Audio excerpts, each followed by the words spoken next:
this will provide you with a propaganda victory. How? The part-time Muslims in Sydney will now have to answer. You say this government is good.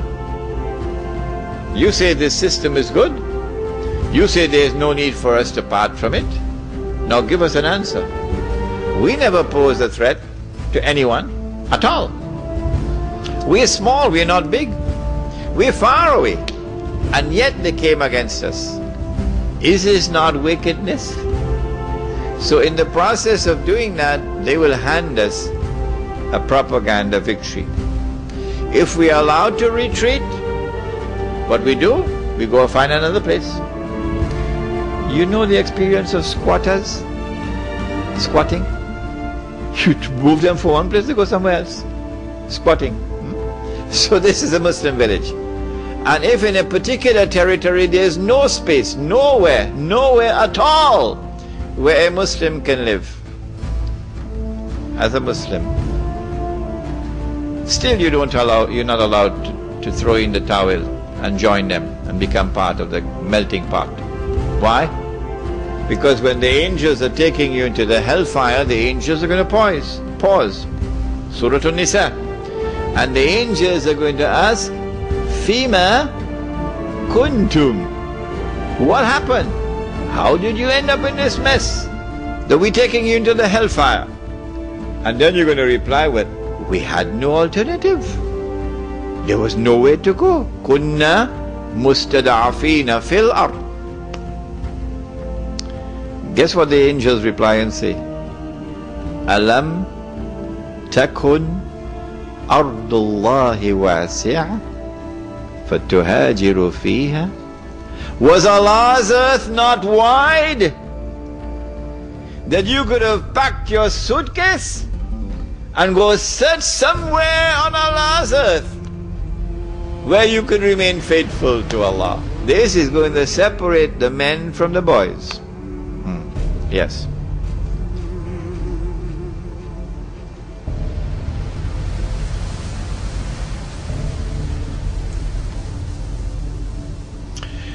When Muslims are shy in sparing even $5 a week, what is the prospect for such Muslims to form a Muslim village? I said it. I anticipate those who are 17, 18 and 19 and 20, 21 and 32 who come to attend my lectures or who listen to the tape recording when I'm gone. I said I think these are the ones, the young ones. Allah will put a fire in their hearts and these young ones will build a village. But if the old people want to come along, they're welcome. They're welcome. However, to buy the initial land, you have to find capital. So you have to find those in whose hearts Allah has put a love for the deen and who are prepared to invest, not to give, to invest the capital. Because once the land is bought and you got permission from municipal authorities for housing on part of the land, you can now sell house plots at a very moderate price and recover money which was invested. You're going to be selling farmlands in plots and recover money which was invested. So the money which was invested would be recovered. It's not charity. When the Muslim village is established, people who are poor can come now and live in this village. Because you don't need 500,000 Australian dollars to buy a house. What up, yours costs more than that? So you don't have to borrow money through the front door or through the back door. Because in Indonesia, I told you, the Muslim village will have bamboo houses, beautiful bamboo houses. And when the Messenger of Allah returns, you know which one? Nabi Isa alayhi salam, and you offer him a choice, the bamboo house or the $500,000 house, guess which one he's going to choose?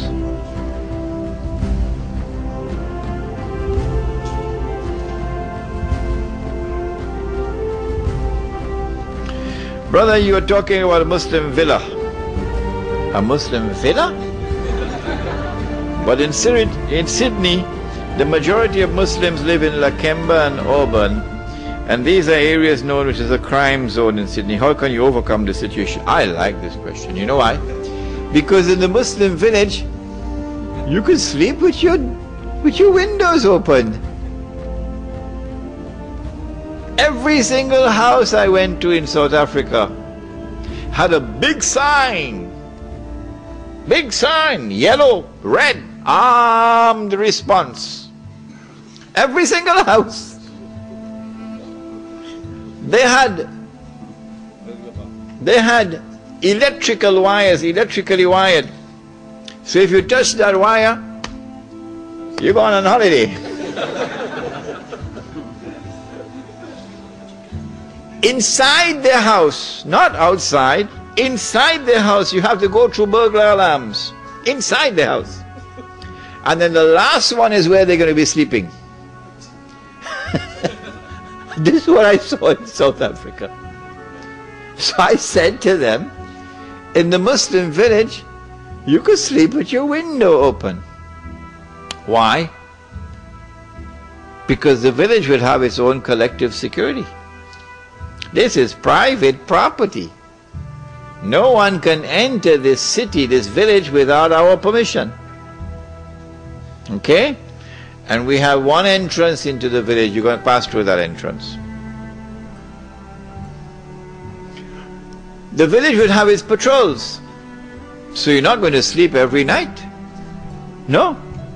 Imam will have to spend 1 or 2 nights on patrol. Yeah.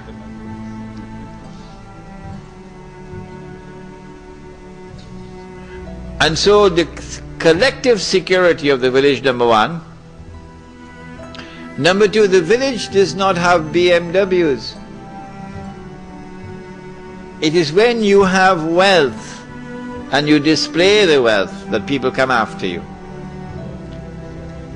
But when you live in a bamboo house, who's going to come after you?